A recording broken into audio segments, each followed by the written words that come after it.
मोहिते पाटील कुटुंबियांची भेट घेऊन अमोल कोल्हे आता परत पुण्याला आलेले आहेत।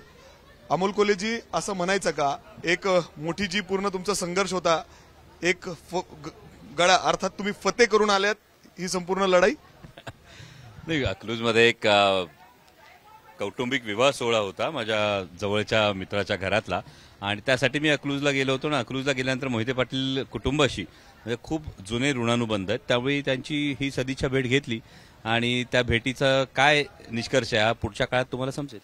परंतु आपण बघतोय की जवळजवळ आता म्हणजे मोहिते पाटलांनी हातात तुतारी घेतलेली आहे. तर यामध्ये सर्वसामान्य कार्यकर्त्यांची ही फार मोठी भावना आहे. आदरणीय विजयदादांविषयी एक अत्यंत आदराची भावना संपूर्ण महाराष्ट्रात आहे.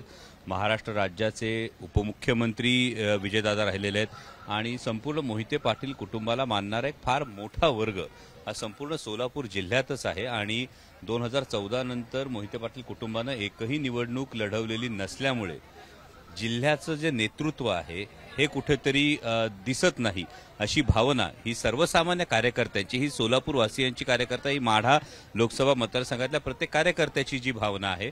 आणि या भावनेतून दोन गोष्टी आहेत की आदरणीय विजयदादा असतील आणि आदरणीय शरदचंद्रजी पवार साहेब असतील यांची फार म्हणजे जवळपास 60-62 सालापासूनची जी त्यांची एक फार घनिष्ठ मैत्री आहे. त्या संघर्षाच्या काळात या दोन मित्रांनी एकमेकांना साथ द्यावी अशी भावना सर्वसामान्य कार्यकर्त्यांची आहे. आणि त्यामुळे सर्वसामान्य माढा लोकसभेतल्या कार्यकर्त्यांची भावना अशी आहे की धैर्यशील मोहिते यांनी आता तुतारी हाती घ्यावी आणि या भेटीमध्ये हा संदेश त्यांच्यापर्यंत पोहोचवला. अर्थात पवार साहेबांनी तुमच्यावर दुसऱ्यांदा विश्वास टाकला. सुनील लंके जसे ज्या पद्धतीने तुम्ही आणलं त्याच्या तसंच आज तुम्ही मोहिते पाटील घराण्याला देखील भेट दिली आणि थेट त्यांनी देखील प्रवेश केलेला आहे. परंतु जर आपण बघितलं तर तिथं काही लोक नाराज सुद्धा आहेत भाजपवर. याचाच फायदा पवार गटाला झाला? नाही, मला असं वाटतं की भाजपच्या नाराजीपेक्षा आदरणीय पवार साहेबांचं कर्तृत्व एवढं मोठं आहे. अव्याहतपणे गेली 55 वर्ष आदरणीय शरदचंद्रजी पवार साहेबांनी जो संघर्ष केला आहे आणि आज केंद्र सरकारकडून जे महाराष्ट्राचं खच्चीकरण करण्याचं जे एक धोरण हे सातत्यानं राबवलं गेलं, याविषयी सर्वसामान्यांच्या मनात चीड आहे. आणि आदरणीय पवार साहेब आज त्या संघर्षाचं प्रतीक म्हणून आज युवकांसमोर येत आहेत, तसेच उद्धवसाहेब ठाकरे समोर येतात. त्यामुळे यांच्या सोबत आपण राहावं ही प्रत्येक स्वाभिमानी मराठी माणसाची भावना आहे. कधी हा प्रवेश होणार आहे आणि साधारण कधीपर्यंत उमेदवारी जाहीर होईल? Just wait and watch. परंतु आपण जर बघितलं तर रणजित सिंह जे आमदार आहेत ते लगेच येतील असं दिसत नाही, कारण भाजपचं खूप दबाव आहे मोहिते पाटील या घराण्यावर.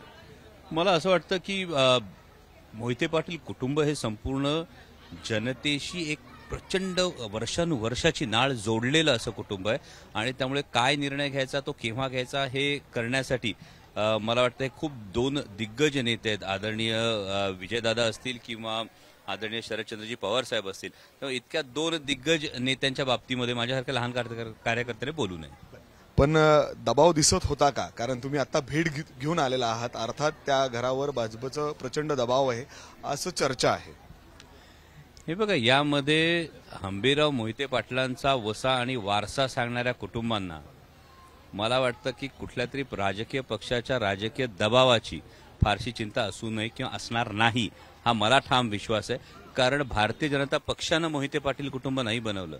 मोहिते पाटील कुटुंब हे सेल्फ मेड आहे, स्वकर्तृत्वानं त्या तिथल्या लोकांबरोबर अकलूज असेल, अकलूजचा संपूर्ण परिसर असेल, माढा लोकसभा असेल, या संपूर्ण परिसरात सातत्यानं वर्षानुवर्ष जनतेची सेवा करून स्वकर्तृत्वानं उभं राहिलेलं कुटुंब आहे. तुम्ही जो विश्वास दर्शवताय त्याच आधार घेऊन संपूर्ण कुटुंब प्रचारात दिसेल असं वाटतंय? हातात तुतारी घेऊन प्रचार करेल? येणाऱ्या काळामध्ये आपल्याला दिसेल. आणि अजून मला असं वाटतं की येणाऱ्या काही दिवसांमध्ये या संदर्भातल्या अनेक गोष्टींचा उलगडा होईल. सो आज मी सुरुवातीला म्हणालो होतो तसं दुसरा ट्रेलर दिखा, पिक्चर अभी भी बाकी है. अजून कोण असणार आहे लाईन मध्ये? अभी बाकी है, ये तो सिर्फ ट्रेलर है, पिक्चर अभी बाकी है.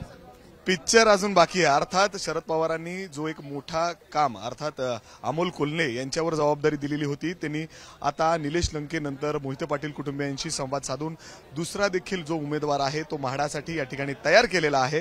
अजून देखील पिक्चर बाकी आहे, म्हणजे अर्थात आणखीन काही लोक पवार गटात प्रवेश करणार आहेत आणि कदाचित ते लोकसभेसाठी उमेदवार देखील असू शकतात. अशा पद्धतीने अर्थात अमोल कोल्हेंनी मोहिते पाटलांची भेट घेतल्यानंतर, कुटुंबियांची भेट घेतल्यानंतर हा प्रवेश अर्थातच उमेदवारी देखील लवकरच घोषित होईल. कॅमेरामॅन अमोल गवाळेसह मी मिकी घई, एबीपी माझा, पुणे. एबीपी माझा, उघडा डोळे बघा नीट.